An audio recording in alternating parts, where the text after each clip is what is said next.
नमस्कार and welcome to curiously education. दोस्तों, मैं प्रशांत मावानी आप सभी का बहुत बहुत हार्दिक रूप से स्वागत करता हूं। आज 27 अप्रैल 2022 है। आज हमारे टेबल के ऊपर हैं चार इंपॉर्टेंट टॉपिक्स जो गोल्डन क्रिसेंट और गोल्डन ट्रायंगल, शायद आपने नाम सुना होगा, नहीं सुना है, डोंट वरी अबाउट इट। आज मैं एक्सप्लेन करूंगा ये क्या है और कैसे ये जो हेरोइन और अलग अलग प्रकार के ड्रग्स जो हैं उनके साथ जुड़े हुए कुछ इंटरेस्टिंग फैक्ट्स को हम देखने वाले हैं।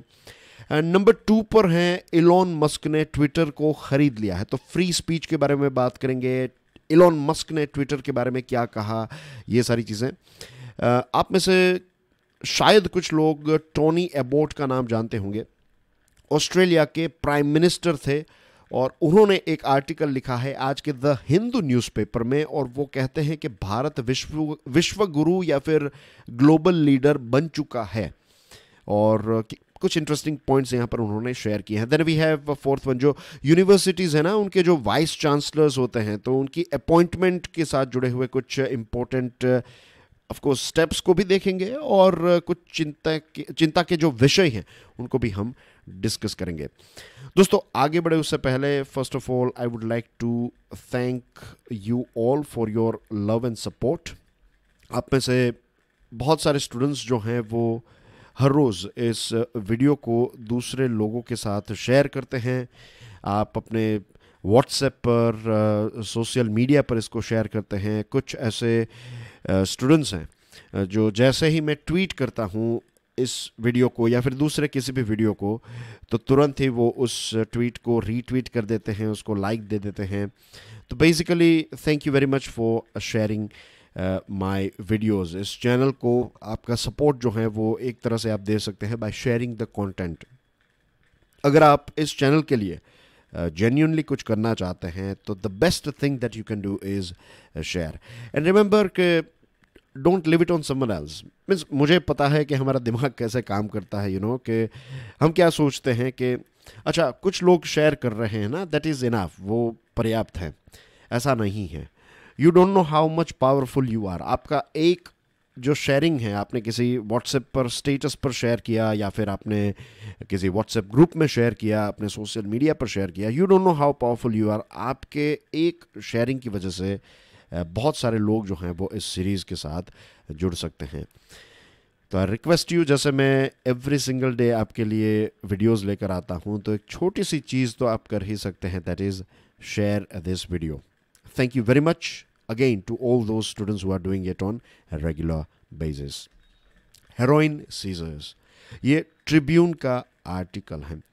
एक हफ्ते से भी कम समय में 3 बड़े बड़े ऐसे सीजर्स हुए। सीजर्स यानी कि इनको दबोचा गया, पकड़ा गया, और बड़े बड़े मेजर हम बात कर रहे हैं 56 किलो ऐसे हेरोइन जो हैं वो पाकिस्तानी एक बोट में से इंडियन कोस्ट गार्ड और गुजरात की जो एंटी टेररिस्ट स्क्वाड है इन्होंने रिकवर किया। अब ये 56 किलो, ये करोड़ों रुपए का माल है।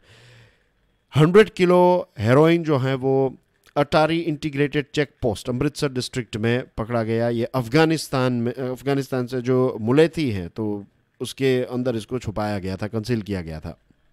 और 21 अप्रैल को गुजरात एटीएस और directorate of revenue intelligence DRI ने मिलकर 260 किलो जितना ड्रग जो है वो कच्छ डिस्ट्रिक्ट में जो कंडला पोर्ट है वहाँ पर सीज किया और रेड की थी, और वहाँ पर उनको ये मिला। और आपको याद होगा लास्ट सितंबर की बात है, look at the amount, 2988 kilo of heroin. ये करोड़ों मीन्स कितने, आई थिंक 2000 करोड़ या फिर उससे भी ज़्यादा पैसे होंगे। इतने किलो, नियरली 3 टन हेरोइन। ये मुंद्रा पोर्ट जो है, मुंद्रा पोर्ट गुजरात में ही है, कच्छ में, तो ये मुंद्रा पोर्ट से इतना सामान जो है वो पकड़ा गया था। और ये एक ही हफ्ते में ये 3 बड़े बड़े सीजर्स हुए। इसका मतलब ये है कि ये जो ट्रैफिकर्स है ना, वो लैंड रूट और सी रूट का इस्तेमाल इम्प्यूनिटी से करते हैं। बहुत बड़े बड़े सेटिंग्स होंगे उनके, तभी जाकर वो इतना कॉन्फिडेंस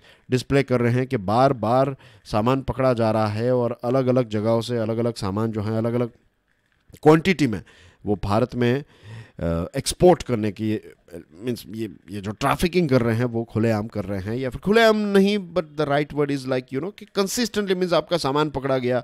जस्ट इमेजिन कि आप एक ही इंडस्ट्री में हैं, भले ही 2-3 कार्टल्स हों, तो एक किसी कार्टल का सामान पकड़ा गया तो थोड़े टाइम के लिए दूसरे कार्टल्स जो हैं वो चुप बैठ जाएंगे, उनको पता चल जाएगा कि देखिए अभी पुलिस का चेकिंग ये वो सारा चल रहा है। लेकिन ऐसा नहीं, एक ही हफ्ते में 3 अलग जगहों से, दैट मीन्स मल्टीपल रूट्स हैं, मल्टीपल जगहों पर सेटिंग्स होंगे। और नेशनल इन्वेस्टिगेशन एजेंसी ने 16 ऐसे ट्रैफिकर्स हैं जिन पर केस फाइल किया है, और इनमें से 2 लोग ऐसे हैं जिनका कनेक्शन जो है वो पाकिस्तान बेस्ड टेरर आउटफिट्स के साथ भी हैं। तो नार्को टेररिज्म जो है वो हमारे देश में एक लंबे समय से चल रहा है, और ये एक ऐसी चीज़ है जो हमेशा चलती ही रहेगी, इसका अंत जो है वो नहीं आ सकता। मैं बहुत ही प्रैक्टिकल बात कर रहा हूँ, आई एम नॉट सेइंग कि मैं पेसिमिस्ट या फिर निराशावादी होकर बात नहीं कर रहा हूँ, मैं जेन्युइन अगर आपको बता देखिए, सऊदी अरेबिया में अगर आप ड्रग के साथ पकड़े गए तो आपका गला काट दिया जाता है, लेकिन फिर भी वहाँ पर ड्रग ट्रैफिकिंग जो है वो होता है। ये चीज़ ऐसी है कि जब तक इसकी डिमांड ख़त्म नहीं होगी तब तक इसकी सप्लाई हमेशा होती ही रहेगी। अब हमारे देश का इश्यू यह है कि हम गोल्डन क्रिसेंट और गोल्डन ट्रायंगल के बीच में हैं। गोल्डन क्रिसेंट में कौन कौन से देश है देख लीजिए, एक है ईरान, एक है अफ़गानिस्तान, एक है पाकिस्तान। और गोल्डन ट्रायंगल जो है इसमें एक है म्यांमार, थाईलैंड और लाओस। देखिए आपकी स्क्रीन पर ये जो मैप है, तो यू कैन सी हियर के ये है गोल्डन क्रिसेंट, राइट। तो यहाँ पर ईरान, अफ़गानिस्तान और पाकिस्तान से जो ये चीज़ें पैदा होती हैं तो वो भारत भेजी जाती हैं, और यहाँ पर ये है गोल्डन ट्रायंगल, इसमें म्यांमार, लाओस और थाईलैंड है। तो यहाँ से भी जो चीज़ें पैदा होती है यहाँ पे भेजी जाती है, और फिर यहाँ से दूसरे देशों में भी, यहाँ से भी एक्सपोर्ट होता है, लेकिन भारत में भी इन सारी चीज़ों की इतनी डिमांड है, और फिर दूसरे देशों में भी ये सारा सामान जो है वो भेजा। तो सबसे इंपॉर्टेंट चीज़ आपको जो आज समझनी है दैट इज़ ये गोल्डन क्रिसेंट कंट्रीज़ और गोल्डन ट्रायंगल कंट्रीज़, राइट। और इन दोनों के बीच में पड़ता है हमारा देश भारत। इट्स लाइक सैंडविच हो गया, हम सैंडविच हो गए इन दोनों ड्रग प्रोड्यूसिंग देशों के बीच में। वर्ल्ड ड्रग रिपोर्ट कहता है कि भारत में 2019 में जो मीन्स ये ड्रग का सामान सीज किया गया, तो इसमें से 40% चीज़ें जो हैं वो साउथ वेस्ट एशिया से, यानी कि यहाँ से आई हैं, साउथ वेस्ट एशिया से। और इंडिया को ऑफ कोर्स इन देशों की सरकारों के साथ मिलकर जॉइंट ऑपरेशंस करने पड़ेंगे, जॉइंट क्रैकडाउन करना पड़ेगा, और सर्वेलेंस जो है वो हमें इंक्रीज़ करना पड़ेगा। ऑफ कोर्स दूसरी चीज़ कि हमारी अलग अलग सिक्योरिटी एजेंसीज जो हैं तो उनके बीच में एक अच्छा कोऑर्डिनेशन हो, और अवेयरनेस कैंपेन्स हम चलाएं बचपन से ही बच्चों को। और जो ड्रग एडिक्ट हैं तो उनको देखिए, वो तब तक रिहेबिलिटेशन सेंटर में नहीं आएंगे जब तक हम उनको क्रिमिनल के तौर पर देखते रहेंगे। ड्रग बेचने वाले को आप अगर क्रिमिनल कहे तो that is something we can accept. अब देखिए, स्टार्टिंग में एक व्यक्ति जो है यंग एज में जस्ट फॉर फन या फिर एक गलत दोस्तों की वजह से उसने ड्रग कंज्यूम करना स्टार्ट किया, अब ये एडिक्ट हो चुका है। अब उसकी सिचुएशन ऐसी है कि उसको मेडिकल सपोर्ट की ज़रूरत है, और ऐसे समय में आप उसको जेल में डाल देंगे तो इसका फ़ायदा नहीं होगा। अगर हम जेन्युइनली उनकी मदद करना चाहते हैं तो उनको रीहैब सेंटर में हमें अपॉइंट करना पड़ेगा, एडमिट करना पड़ेगा, और डी एडिक्शन के लिए जो भी प्रोसेस हैं वो हमें करनी पड़ेगी। और एक बार वो चीज़ हो जाए उसके बाद आप उस व्यक्ति को समाज में फिर से री इंडक्ट कर दीजिए। उसके ऊपर केसेस होंगे, तो फिर जब तक ये केसेस और ये क्राइम का डर रहेगा कि अगर मैंने ड्रग कंज्यूम किया तो मेरे पर केस होगा, हमें ऐसा नहीं, हमें कंपैशन से चीज़ों को देखना पड़ेगा कि अगर कोई ड्रग कंज्यूम कर रहा है तो उसको छुड़वाने की कोशिश जो है वो हमें करनी चाहिए। इसका मतलब ये नहीं है कि ड्रग कंजम्पशन जो है उसको हम लीगल बना दें। I am not saying that. Barriers होने चाहिए, लेकिन अगर कोई जेन्युइनली ड्रग छोड़ना चाहता है, वॉलंटरली छोड़ना चाहता है, तो ऐसा कल्चर क्रिएट करे कि वो कहीं पर भी, लेट्स से पुलिस स्टेशन जाए या फिर किसी हॉस्पिटल में जाए और डॉक्टर से कहे कि मुझे ड्रग्स की आदत है, मुझे छोड़ना है, आप प्रोसेस स्टार्ट कर दीजिए, या फिर अपने फैमिली को कह के, जो भी हैं एटलीस्ट वो प्रोसेस वो जो है वो स्टार्ट कर दे। तो एटलीस्ट ये इलीगल वो चक्कर की वजह से वो मीन्स लीगल ऐसे उसको पता चल जाएगा कि मुझे जेल होगी, इतनी सज़ा होगी, 10 साल, 15 साल, 20 साल एक्सेट्रा। तो तब तक वो कंज्यूम ही करता रहेगा और अपने आप को डिस्ट्रॉय करता रहेगा। इस चीज़ पर थोड़ी डिस्कशन डिबेट जो है वो हो सकती है, सरकार को इसके बारे में कुछ सोचना चाहिए। आगे बढ़े उससे पहले dear friends, do check out my motivational podcast curiously forever. ये सभी बड़े पॉडकास्ट प्लेटफॉर्म्स पर अवेलेबल हैं। Buying free speech, the Hindu का ये आर्टिकल है ना। वी ऑल नो के अलग अलग जो सोशल मीडिया के प्लेटफॉर्म हैं जैसे कि Facebook, Instagram, there are others as well, right. तो एक है ट्विटर। तो Twitter is one of the most influential social media platform, इसमें कोई डाउट नहीं है। और इलॉन मस्क ने ट्विटर को $44 बिलियन में ख़रीद लिया है। और उन्होंने क्या कहा, देखिए, I hope that even my worst critics remain on Twitter. के इलॉन मस्क का जो वर्स्ट क्रिटिक है ना, वो भी ट्विटर पर रहेगा या फिर रहें, ऐसी वो आशा रखते हैं। He tweeted saying that because that is what free speech means, कि अगर उनको भी क्रिटिक करने वाले लोग हैं वो भी ट्विटर पर रहेंगे और यही फ्री स्पीच है, राइट।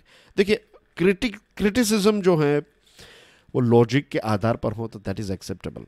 अब इलॉजिकली अगर कोई चीज़ कोई कह रहा है तो that is more like trolling. That is a fine line, means आपको शेड पकड़ना पड़ेगा।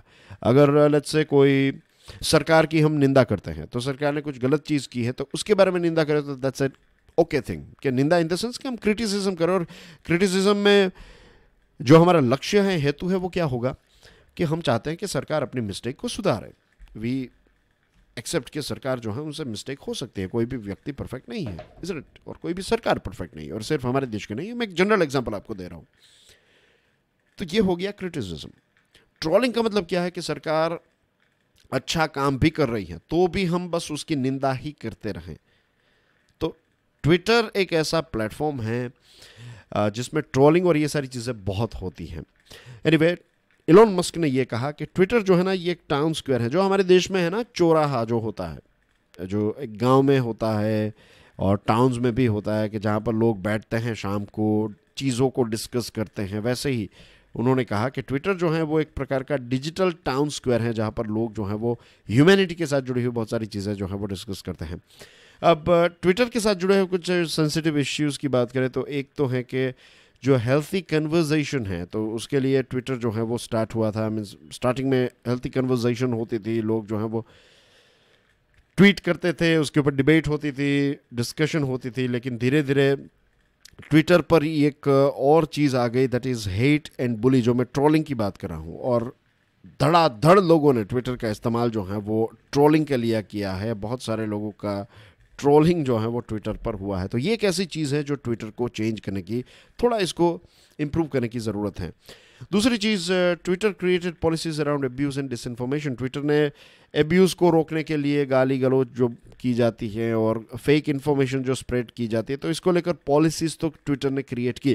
ट्विटर ने कुछ ऐसी टेक्नोलॉजीज़ भी डिप्लॉय की जिससे कोई ख़राब कंटेंट इन द सेंस कि कोई गलत चीज़ ऐसी कोई आ रही है तो उसको स्पॉट किया जाए, उसको Twitter as an organisation spot कर सके, आइडेंटिफाई कर सके।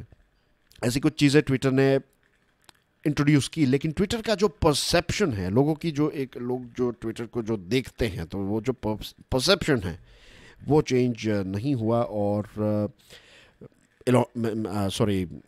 डोनाल्ड ट्रंप जब वो प्रेसिडेंट थे तो ट्विटर पर he was very like active, और ट्विटर पर बहुत सारी चीज़ें, किसी को निकालना है तो भी ट्वीट कर देते थे, अपने ऑफिसर को निकालना है तो वो भी ट्वीट के माध्यम से वो कह देते थे। बहुत सारी चीज़ें वो उन्होंने ट्विटर पर की। लेकिन जब वो इलेक्शन पता चल गया कि अब वो इलेक्शन हार गए हैं, तो ट्विटर ने क्या किया, ट्विटर ने उनको बैन भी कर दिया, क्योंकि उनके कुछ स्टेटमेंट्स जो हैं वो काफ़ी एग्रेसिव, वो जो रायोटिंग जैसी सिचुएशन हुई थी, तो इस चीज़ को लेकर फिर उन्होंने, ट्विटर ने उसको बैन कर दिया। लेकिन उससे पहले उन्होंने बहुत सारे ऐसे ट्वीट्स किए थे, लेकिन क्योंकि वो यूएसए के प्रेसिडेंट थे तो फिर ट्विटर की इतनी हिम्मत नहीं हो रही थी कि वो यूएसए के प्रेसिडेंट को बैन कर दे ट्विटर पर। लेकिन जैसे ही वो इलेक्शन हार गए, पता चल गया कि अब वो इलेक्शन हार ही गए हैं, तब जाकर ट्विटर ने बैन किया। तो ऐसी कुछ चीज़ें भी ट्विटर ने जो हैं वो की हैं। यहाँ पर हम कुछ ऐसे पॉइंट्स को समझ लेते हैं ताकि अब पता चले कि क्योंकि अब इलॉन मस्क जो है वो ट्विटर के नए मालिक बन चुके हैं, या फिर उनकी कंपनी जो है वो नई मालिक बन चुकी है, और वो चाहते हैं कि वो फ्री स्पीच को और ज़्यादा प्रमोट करें। लेकिन ऑफ कोर्स वी नो कि see he is an entrepreneur for sure. बहुत ही इनोवेटिव, बहुत ही क्रिएटिव है, बहुत मेहनत की होगी उन्होंने, तभी जाकर वो यहाँ पर पहुँचे हैं, उसमें कोई डाउट नहीं है। उनकी बहुत सारी अच्छी हैबिट्स होंगी जिनकी वजह से वो यहाँ पर आज इस मुकाम पर हैं कि दुनिया उनके बारे में बात कर रही है, ये तो है ही। लेकिन we have to also understand कि देखिए कॉरपोरेट वर्ल्ड में या फिर जिस लेवल पर वो हैं, तो वो अपने कुछ बिजनेसेस को भी प्रमोट जो है वो ट्विटर के माध्यम से करेंगे ऑफ कोर्स। और फ्री स्पीच के बारे में जो वो बात कर रहे हैं, तो फ्री स्पीच एक ऐसी चीज़ है जो अलग अलग पॉलिटिकल आइडियोलॉजी के लिए अलग है, राइट। इंडिया के लिए जो फ्री स्पीच है, ओवरऑल एक फ्री स्पीच की एक डेफिनेशन यूनिवर्सल एक्सेप्टेंस हो सकता है, लेकिन हर एक क्षेत्र में फ्री स्पीच जो है उसमें थोड़ी चीज़ें ऐड और माइनस आप कर सकते हैं। तो डिफरेंट पॉलिटिकल आइडियोलॉजी के लोग जो हैं, रीजन जो हैं, देश जो हैं, तो उनकी अंडरस्टैंडिंग फ्री स्पीच को लेकर थोड़ी डिफरेंट है। उन्होंने ये कहा एलोन मस्क ने कि अगर कोई चीज़ ऐसी होगी जिसके ऊपर आपको डाउट होगा कि ये फ्री स्पीच को है नहीं है, तो वो चीज़ जो है वो डिलीट नहीं करेंगे। उन्होंने कहा वो चीज़ वहाँ पर रहेगी। इसके साथ कुछ ऐसे ग्रे एरिया अगर हैं कि आपको पता नहीं है कि ये फ्री स्पीच का वायोलेशन है या फिर फ्री स्पीच है, तो ऐसी चीज़ें भी ट्विटर पर रहेगी, उनको डिलीट नहीं किया जाएगा। लेकिन हाँ, उन्होंने कहा कि अगर कोई चीज़ बहुत ही कंट्रोवर्शियल है तो फिर उसको शायद डिलीट करना पड़े। तो ये चीज़ हैं। और जो एल्गोरिथम हैं ट्विटर के, तो अब इनको भी ओपन सोर्स के तौर पर रखा जाएगा, और जो स्पैम बॉट्स है, जो स्पैमिंग की जाती है, तो उसको भी आइडेंटिफाई किया जाएगा। अब देखते हैं कि ट्विटर का मीन्स एक नया मैनेजमेंट जो है वो ट्विटर को कैसे हैंडल करते हैं, और ट्विटर जो है वो जहाँ पर हैं यहाँ से इसका ग्रोथ होगा, क्या होगा, you to wait and watch. But ये कुछ इंपॉर्टेंट चीज़ें जो हैं वो एलोन मस्क साहब ने बताई, और हम सब के लिए important, because most of us are Twitter user. और अगेन सोशल मीडिया जो है वो आजकल, आज के ज़माने में और फ्यूचर में भी, इट्स लाइक वो बात सही है कि एक डिजिटल चौराहा है जहाँ पर हम बैठकर समाज की, हमारे देश दुनिया में होने वाली चीज़ों के बारे में चीज़ें जो हैं वो एक दूसरे के साथ डिस्कस करते हैं। India as a democratic super power, the Hindu का ये आर्टिकल है। टोनी एबॉट जो 28th प्राइम मिनिस्टर थे ऑस्ट्रेलिया के, उन्होंने इस आर्टिकल को लिखा है। और आपके लिए एक प्रश्न है, बताइए अभी जो करंट प्राइम मिनिस्टर हैं ऑस्ट्रेलिया के, उनका नाम क्या है? Stick your answer in the comment section. तो टोनी एबॉट साहब जो हैं वो कहते हैं कि अगर हम एक डेमोक्रेटिक सुपर पावर की बात करें, तो भारत ऑलरेडी एक डेमोक्रेटिक सुपर पावर है, और भारत एक ऐसे लीडरशिप प्रोवाइड कर सकता है दुनिया को जो हमेशा अमेरिका प्रोवाइड नहीं कर सकता है। भारत अपने आप में एक बहुत ही वाइब्रेंट देश है, नो डाउट अबाउट इट। दुनिया की 3rd लार्जेस्ट इकोनॉमी है in terms of purchasing power terms, और पीपीपी जिसको कहते हैं, और वाइब्रेंट फ्री मार्केट है। टेक सेक्टर काफ़ी बूम कर रहा है हमारे देश में। हमारे देश की पॉपुलेशन जो है वो इनोवेटिव है, नई नई चीज़ों को सीख रही है, आई वुड से क्यूरियसली है, और ग्लोरियसली रम्बशियस प्रेस हैं, राइट, और ऑनेस्ट जुडिशरी हमारे देश में। इसके साथ सरकार जो है वो जो इंफ्रास्ट्रक्चर की खामी है उसको धड़ाधड़ फुलफिल कर रही है। नया इंफ्रास्ट्रक्चर हमारे देश में बन रहा है, और ओपननेस है, राइट। हमेशा हमारी संस्कृति, अभी कुछ दिनों पहले ही हम बात कर रहे थे कि ओपननेस जो है ना वो हमारी संस्कृति का पार्ट है, और this is one of the reason कि दुनिया के अलग अलग कल्चर्स हमारे देश में आए। और इतना ही नहीं, आज भी हमारे देश के लोग जो हैं वो दुनिया के अलग अलग देशों में ईजिली सेटल हो जाते हैं। पता है क्यों? क्योंकि ओपननेस जो है वो हमारे कहीं ना कहीं कल्चर और जीन का पार्ट है। और आज देखिए इंडियन बोर्न ऑस्ट्रेलियंस कितने हैं ऑस्ट्रेलिया में, 7 लाख जितने लोग जो हैं वो 7 लाख इंडियंस जो हैं वो ऑस्ट्रेलिया में रहते हैं। नाउ रिमेंबर, ऑस्ट्रेलिया हमसे लगभग 3 गुना बड़ा देश है, लेकिन पॉपुलेशन जो है वो ना के बराबर है, और वहाँ पर 7 lakh, that's a big amount. Bharat में 7 lakh it's a very small amount, लेकिन ऑस्ट्रेलिया के लिए 7 lakh is a big amount. But anyway, so ये कुछ इंटरेस्टिंग फैक्ट्स उन्होंने हमारे साथ तो शेयर किए। अब इस आर्टिकल में वो कहते हैं कि सबसे बड़ा जो खतरा है इस दुनिया के लिए अभी तक, कई बार हम कहते हैं कि ह्यूमैनिटी के लिए, इंसानों के लिए सबसे बेस्ट टाइम कौन सा है जीने का? This is this time. आप सोचिए, अकबर जो थे, राजा महाराजा Akbar the great, right, Mughal बादशाह Akbar he was like a super power. जब वो गादी पर बैठे थे तो वो एक सुपर पावर थे। इतने इतना पावरफुल मुगल एम्पायर था कि इस दुनिया में कोई भी ऐसा देश नहीं था जो हेड ऑन हेड अकबर के सामने लड़ाई कर सके, टिक सके। इतनी पावरफुल, लाइक एक समय पर यूएसए था, वैसा ही मुगल एम्पायर था। उनके पास, मुगल एम्परर के पास उतनी फैसिलिटीज़ नहीं थी जितनी मेरे और आपके पास आज हैं। उनके पास ना तो एसी कार थी, ना तो उनके रूम में एयर कंडीशन था, राइट, ना तो उस व्यक्ति के पास ऐसा कोई मोबाइल फ़ोन जैसा डिवाइस था कि वो फ़ोन करके इस दुनिया में जिसको भी चाहे, अगर आपका दोस्त न्यूजीलैंड में भी रहता है तो भी आप उसको कॉल कर सकते हैं।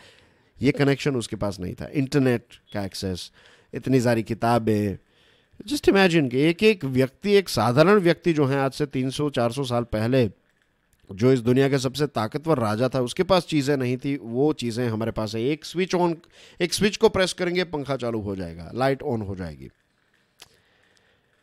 तो ये जो समय है ना, जिस समय में हम जी रहे हैं दोस्तों, ये अभी तक का बेस्ट फेज है ह्यूमन बींग्स का। हम इतने लकी हैं कि इतनी सारी चीज़ें जो है, इतना ईजी हमारा जीवन कभी था ही नहीं। आप अगर हमारे पेरेंट्स को देख लीजिए और ग्रैंड पेरेंट्स के साथ अगर आप बैठेंगे, देन यू विल फाइंड कि छोटी छोटी चीज़ों के लिए भी उनको 10 किलोमीटर 5 किलोमीटर चलकर जाना पड़ता था। आज वो अलग बात है कि हमें अपने हेल्थ को बचाने के लिए 10-15 किलोमीटर, या फिर 10-15 तो नहीं, लेकिन 3-4 किलोमीटर 5 किलोमीटर चलना पड़ता है एवरेज। में एक आर्टिकल मैंने पढ़ा था कुछ सालों पहले, तो उसमें एक बहुत ही इंटरेस्टिंग बात थी कि आज से हमारे पेरेंट्स या फिर ग्रैंड पेरेंट्स के टाइम पर अगर हम देखें तो कुछ एक व्यक्ति जो है ना, वो 20 किलोमीटर ऑन एन एवरेज, 20 से 25 किलोमीटर ऑन एन एवरेज चलता था एवरी सिंगल डे। इतना तो वो चल ही लेता था। आज ये एवरेज जो है ना, वो 1 किलोमीटर से भी कम हो चुकी है आज, जस्ट इमेजिन। एनीवे, तो ये जो बेस्ट एवर टाइम है ना, ये टाइम ख़त्म हो जाएगा अगर ये दो देश मिल जाएंगे। इनफैक्ट मिल चुके हैं, और ये उनकी नई एक नो लिमिट पार्टनरशिप है, ऐसा ऑस्ट्रेलिया के एक्स प्राइम मिनिस्टर कह रहे हैं। रिमेंबर कि बेइजिंग और मॉस्को का ये जो एक्सेस है, ये अभी तक का जो बेस्ट टाइम है ये बर्बाद कर देगा, क्योंकि वो फिर दादागिरी करेंगे और वो अपने हिसाब से चीज़ों को चलाएंगे। फॉर एग्जांपल यूक्रेन में जो हुआ, तो अब रशिया जो है वो, जैसे ये यूएसएसआर बिखर गया, और व्लादिमीर पुतिन ने भी कहा कि ये सबसे बड़ा, अगर कोई शॉकिंग डिज़ास्टर जियोपॉलिटिकल, दुनिया का सबसे ग्रेटेस्ट जियोपॉलिटिकल डिज़ास्टर रहा है, तो that is the breakdown of USSR. और वो चाहते हैं कि वो जो ग्रेटर रशिया था, वो वापस उस ग्रेटर रशिया की वो स्थापना करें। और यूक्रेन उसमें पहला देश है जिस पर अटैक हुआ। उसके बाद कुछ दूसरे बेल्टिक सी रीजन के देश और पोलैंड और ये सारे देश जो हैं वो उनके नेक्स्ट शिकार हो सकते हैं, ऐसा टोनी एबोट साहब कह रहे हैं। अब चाइना का देखिए, चाइना भी कहता है कि उनका जो मिडिल किंगडम था, एक समय था जब चाइना बहुत ही ताकतवर था, और ये जो लास्ट सेंचुरी थी, तो इसको सेंचुरी ऑफ ह्यूमिलिएशन कहते हैं कि चाइना को बहुत ह्यूमिलिएट किया गया। किसी ना किसी ने आकर चाइना के ऊपर कंट्रोल करने की कोशिश की, जापान ने ये किया, वो किया, नैनकिंग रेप्स और बहुत सारी ऐसी चीज़ें हुई। तो वो कहते हैं कि हमें बहुत ह्यूमिलिएट किया है, अब हम सहेंगे नहीं, अब हम उठ चुके हैं अपने पैरों पर, एंड थिंग्स लाइक दैट, कि अब हम फिर से वो जो मिडिल किंगडम था, जैसे हमारे देश के बारे में हम कहते थे ना कि भारत एक समय पर सोने की चिड़िया थी, तो वही वक्त जो है, वही समय जो है, वो हम वापस लाना चाहेंगे। फिर से हमारा देश जो है वो सोने की चिड़िया बन जाए। वैसे ही ये चाइना चाहता है कि फिर से वो मिडिल किंगडम जो है वो बन जाए। अब जस्ट इमेजिन कि जैसे रशिया कह रहा है कि वो ग्रेटर रशिया बनाने के लिए उनको जो भी चीज़ करनी पड़े वो करेंगे, और उसमें यूक्रेन पर अटैक स्टार्ट कर दिया है, तो यही मिडिल किंगडम को अचीव करने के लिए फिर ताइवान पर अगर चढ़ाई कर देगा चाइना, और जिस प्रकार से बिहेव, देखिए हमारे साथ तो बिहेवियर उनका ख़राब है ही। ऑस्ट्रेलिया को लेट 2020 में धमकी दी थी, क्योंकि ऑस्ट्रेलिया ने यह डिमांड की, यहाँ से ही चीज़ों की शुरुआत हुई। ऑस्ट्रेलिया ने कहा कि ये कोविड कहाँ से स्टार्ट हुआ, इसकी प्रॉपर इन्वेस्टिगेशन हो, और तब से चाइना का बिहेवियर जो है वो ऑस्ट्रेलिया के प्रति काफ़ी ख़राब हो गया। और उन्होंने कहा कि ऐसे 14 चीज़ों की डिमांड की कि हमारा सारा इन्वेस्टमेंट आप एक्सेप्ट कर लीजिए, चाइनीज स्टूडेंट्स को वहाँ पर आने दीजिए, चाइना का क्रिटिसिज्म नहीं करेंगे, ये यूएसए के साथ नहीं रहेंगे, ये सारी चीज़ें। ऐसी 14 डिमांड जो है वो चाइना ने ऑस्ट्रेलिया के सामने रखी है। ऑफकोर्स ऑस्ट्रेलिया ने इसको रिजेक्ट कर दिया। और again coming back to India, तो इंडिया एक ऐसा देश है जो एक फ्री कंट्री में आता है, राइट, डेमोक्रेटिक देश हैं, क्वाड का मेंबर हैं, और ऑस्ट्रेलिया जो है वो भारत के साथ खड़ा है when it comes to Ladakh and China issue. और ऑस्ट्रेलिया एक ऐसा देश है जो बार बार अलग अलग देशों के साथ हमेशा खड़ा रहा है, जैसे कि बेल्जियम की मदद की ग्रेट वॉर में, पोलैंड की वर्ल्ड वॉर 2 में, ईस्ट तिमोर की मदद की उसको, इसके लोगों को इंडिपेंडेंस अचीव करने में, इराक की मदद की इस्लामिक स्टेट के खिलाफ, और यूक्रेन में हेवी आर्मर्ड व्हीकल्स भेजने वाला पहला अगर कोई देश है तो दैट इज़ ऑस्ट्रेलिया। जब ये युद्ध स्टार्ट हुआ तब की बात है, जब से रशिया ने अटैक किया तब, तो वो भारत को भी हमेशा सपोर्ट करने के लिए तैयार है। और वहाँ पर उन्होंने ये भी, इस आर्टिकल में उन्होंने ये भी कहा है कि चाइना को सब्सटीट्यूट ईजिली भारत कर सकता है, राइट, सप्लाई चेन में वही सारी चीज़ें जो चाइना में पैदा होती हैं वो इंडिया भी पैदा कर सकता है, उसी स्केल पर, उसी प्राइस, उसी क्वालिटी में। तो ये कुछ चीज़ें उन्होंने शेयर की भारत के लिए, भारत के बारे में उन्होंने चीज़ें की, जैसे कि भारत की का इतिहास अगर हम देखें तो एक अलग प्रकार से हमने फ्रीडम को अचीव किया, राइट, मोरालिटी को रखते हुए, सत्याग्रह से, ऑफ कोर्स नेताजी सुभाष चंद्र बोस का जो कंट्रीब्यूशन है वो भी इसमें आ गया, morality was there as well. तो यूक्रेन के लोग जो कर रहे हैं उसके साथ भारत को थोड़ी बहुत एक सपोर्ट उनको करना चाहिए, मोरल सपोर्ट एक्सेट्रा। और आज दुनिया में अगर कोई ऐसा देश है जिसकी रशिया सुन सकता है या फिर सुनेगा तो दैट इज़ इंडिया। तो वक्त आ चुका है कि भारत एक स्टैंड ले, भारत जो है वो रशिया को रोके कि बस अब बहुत हो गया, अब आप इस चीज़ों को ख़त्म कर दीजिए, यहाँ पर लड़ाई झगड़ा, राइट। एक स्ट्रॉन्ग अगर स्टैंड लेकर भारत अगर रोकने की कोशिश करेगा तो रशिया रुक जाएगा, रिलेशन को मेंटेन करते हुए। ऐसा नहीं है कि फिर अगर आप नहीं करेंगे तो हम आपके साथ बात नहीं करेंगे, ऐसा नहीं है। लेकिन भारत अगर प्रेशराइज करे, भारत थोड़ा एक स्टैंड ले तो चीज़ें जो हैं वो स्टॉप हो सकती है, ऐसा टोनी अबोट का कहना है। और मेरा भी यही मानना है कि यस, अगर भारत एक स्ट्रॉन्ग स्टैंड लेना, I am sure under current पे बातचीत चल रही है, ये सारी चीज़ें मीडिया में नहीं आती हैं, लेकिन अंडर करंट यानी कि पर्दे के पीछे भारत रशिया के साथ, भारत यूक्रेन के साथ बातचीत कर ही रहा है। लेकिन अब एक स्ट्रॉन्ग स्टैंड ले तो इस युद्ध को रोका जा सकता है। हुज वीसी, इंडियन एक्सप्रेस का ये आर्टिकल है। तमिलनाडु में एक बदलाव आया है कि जो स्टेट गवर्नमेंट है, state government is the authority. अब से जो ये 13 पब्लिक यूनिवर्सिटीज़ हैं तो उसमें जो वाइस चांसलर की अपॉइंटमेंट है वो सरकार करेगी, गवर्नर नहीं। तो इस चीज़ को लेकर कुछ बिल्स जो हैं, 2 बिल्स जो हैं वो वहाँ की तमिलनाडु की लेजिस्लेटिव असेंबली ने अडॉप्ट किए हैं। और इससे पहले गुजरात और तेलंगाना जैसे राज्यों ने भी ये चीज़ की है कि जो गवर्नमेंट हैं, लोगों ने जिन सरकार को चुना है वो सरकार जो है वो यूनिवर्सिटीज़ के वाइस चांसलर्स को अपॉइंट करेगी, गवर्नर नहीं करेंगे। और यहाँ पर चीफ मिनिस्टर जो एम के स्टालिन है, उनका कहना यह है कि जब गवर्नमेंट वीसी को अपॉइंट करती हैं तो एडमिनिस्ट्रेशन के साथ जुड़े हुए बहुत सारी चीज़ें जो हैं उनको अच्छी तरीके से सॉल्व किया जा सकता है। जब गवर्नर करते हैं तो बहुत सारे इश्यूज क्रिएट होते हैं।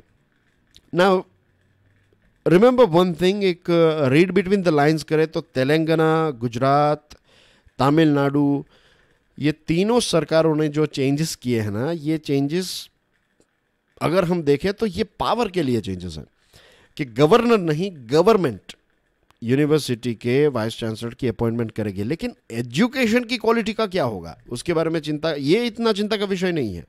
कौन अपॉइंट करेगा ये चिंता का विषय है। और this is the main problem here.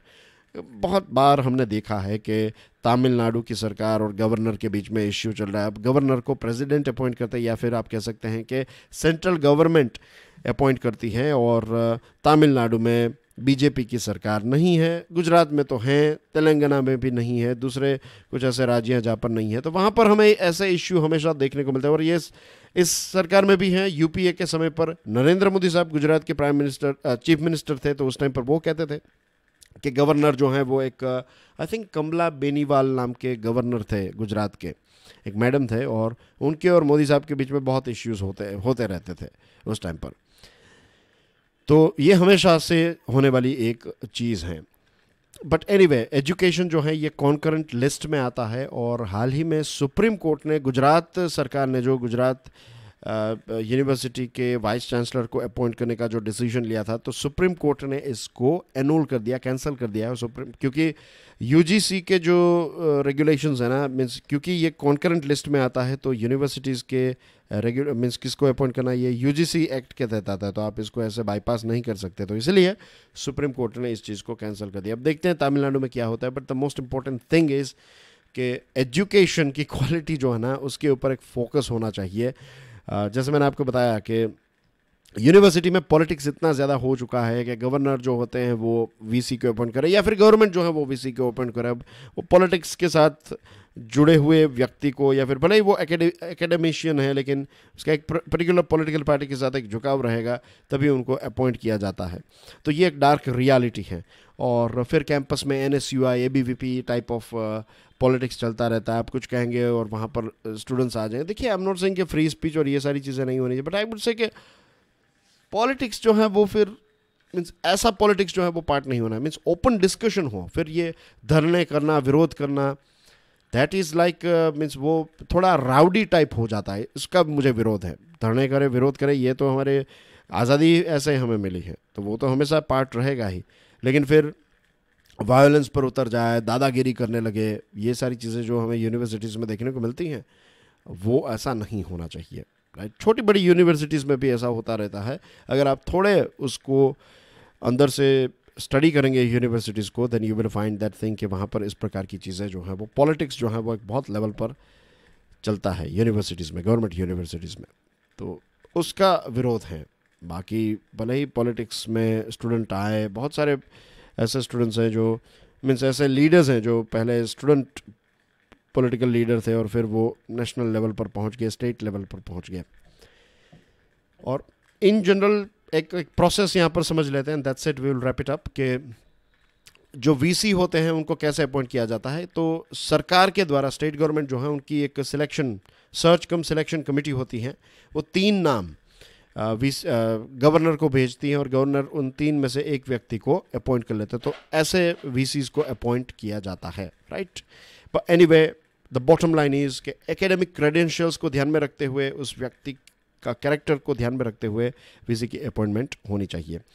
आपके लिए एक प्रश्न है कि हमारे चीफ जस्टिस NV रमन्ना साहब जो हैं वो कब रिटायर होंगे। ये इंपॉर्टेंट इसलिए है क्योंकि अभी उन्होंने कश्मीर का जो आर्टिकल 370 है ना, उसके बारे में डिस्कशन जो है, मीन्स अभी एक वेकेशन हो जाएगा और उसके बाद समर वेकेशन, और समर वेकेशन के बाद आर्टिकल 370 को वो उसके साथ जुड़े हुए जो चैलेंजेस हैं, जो चैलेंजेस इन द सेंस उसको जो चैलेंज किया गया, तो उसको सुनने वाले हैं सुप्रीम कोर्ट की बेंच। तो जो हमारे CJI है वो अब रिटायर भी होने वाला है, तो कब वो रिटायर होने वाला है ये आपको पता होना चाहिए। And that's everything in today's discussion. Thank you very much for your love and support. Please make sure कि आप इस लेक्चर को दूसरे स्टूडेंट्स के साथ तो शेयर करें। वीडियो पसंद आया तो hit the like button and I will see you soon with financial news analysis. Till then enjoy your studies. God bless you all. जय हिंद।